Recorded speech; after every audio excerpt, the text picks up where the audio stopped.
Molly Stillman's 21st birthday started like an ordinary day on her college campus.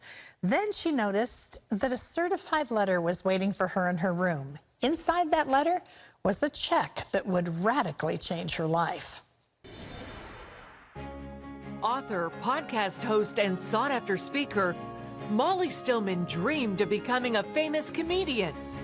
But things didn't turn out the way she expected. At only 17 years old, Molly lost her mother. Not knowing how to handle the pain, she tried to hide it, but eventually hit rock bottom. In her book, If I Don't Laugh, I'll Cry, Molly shares her journey of ups and downs and says that no matter how messy life gets, when we surrender everything to Jesus, anything is possible. Molly Stillman is with us now. And Molly, we welcome you to the 700 Club. It's great to have you here. I'm honored to be here. Thank you so much for having me. Well, I know I've whetted appetites in talking about the envelope that arrived, but before we get to that, tell me what your life was like before the envelope came. Yeah, so I grew up the daughter of two recovering alcoholic Irish Catholics. Oh, wow. And so my house was loud and boisterous and also full of love and hardship. Wow. My mom was also a Vietnam veteran. She served during the Vietnam War from 1969 to 1970, and she was the author of Home Before Morning, which was the very first nonfiction account of the war. If anybody remembers the show China Beach, it was loosely based off of my mom's book. And so in 1994, she contracted a rare disease due to her exposure to Agent Orange. Oh, wow. Yeah, and so she battled that disease for 8 years. Doctors originally told her that she would get 2 years, and she got 8. She passed away when I was a senior in high school. And so, you know, growing up in this home where I didn't know the Lord, but it was a home full of love and joy, but also just deep suffering and pain.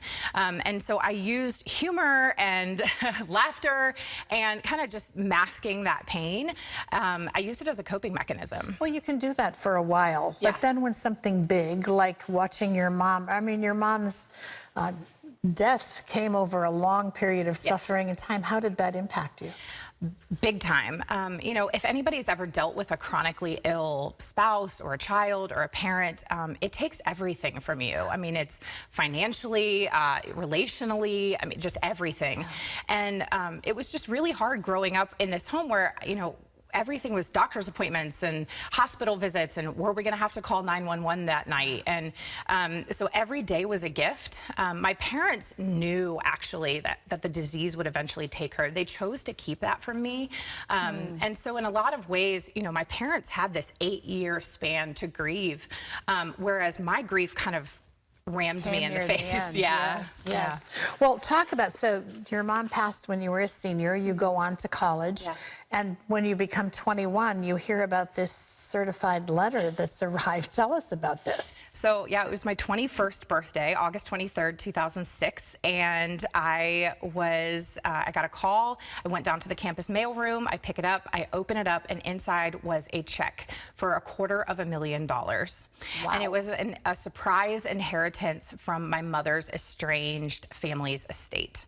And yeah, there's a whole lot that obviously is packed into. That's a whole nother. There's a whole lot packed into that. Wow. And so, you know, what happens when you give a 21-year-old on her 21st birthday? I can't even imagine. $250,000.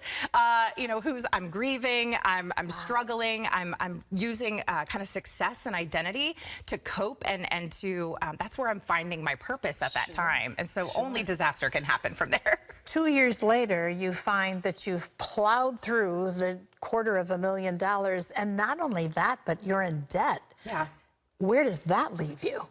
So, yes, less than 2 years later, I had spent every last dime, and I was over $36,000 in consumer credit card debt. And I had hit a point of financial rock bottom, and I found myself having a panic attack on the floor of my room because I couldn't pay the minimum payments on my bills. I couldn't afford to eat.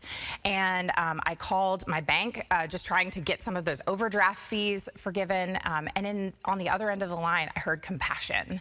And she said, you know what, I think your problems are actually a lot deeper here. And so she connected me with a consumer credit card counseling agency, and I got connected with them. And after 5 hours, these women, these complete strangers, one of them, and this was not a Christian organization, but the woman on the other end of the line, she said, "Can I pray for you?" And I didn't know the Lord. I was so far from God at the time. And so she did. And I left that conversation where I'd started the day wanting to take my own life, and I ended the day with a glimmer of hope that I might actually be able to get out of the mess that I'd created. You know, one of the things that strikes me about your story is that you were willing to reach out. Even though you were at that desperate place, you called the bank. You didn't just sit there, you know, doing nothing. So ultimately, it's through church that you find, talk about that. Yeah, so about 2 years after that, you know, because the story goes on. The story goes on. You know, it's one of those things where God's timeline is always a little bit interesting. And yeah, in the fall of 2010, I'd hit that financial rock bottom in the summer of 2008, but it took a couple more years to hit the spiritual and emotional rock bottom. And I hit that spiritual and emotional rock bottom in the fall of 2010. I asked the guy I was kind of seeing, spoiler alert, he's my husband now. I had asked him if I could go to church with him, and I walked into that church hopeless, but I heard the gospel for the very first time, and I walked out of that church with a glimmer of hope, and everything changed from there. And I went to church every single Sunday after that. I began tithing and surrendering my finances to God, because that was the vice grip that had been held on my heart for a really long time. And God just began that slow, painful process of sanctification, and he's so good, he's so faithful, and it's amazing. Let's talk for the little time we have left about your life today. I mean, it's far more than you ever could have imagined or hoped for. You're living happily on a farm. You have a husband, you have children. The whole story has turned around. Yeah, it's taken work. And you know, it's not that all of a sudden I turned my life over to Jesus and everything was just easy. That's obviously not how it works. We're skipping over years here. I know, but you know, and you know, there's pain and suffering, but also the beauty and the brutality of life is that when we live long enough, like, we will experience joy and pain and grief and celebration, but at the core of it is, where do we find our joy and our peace?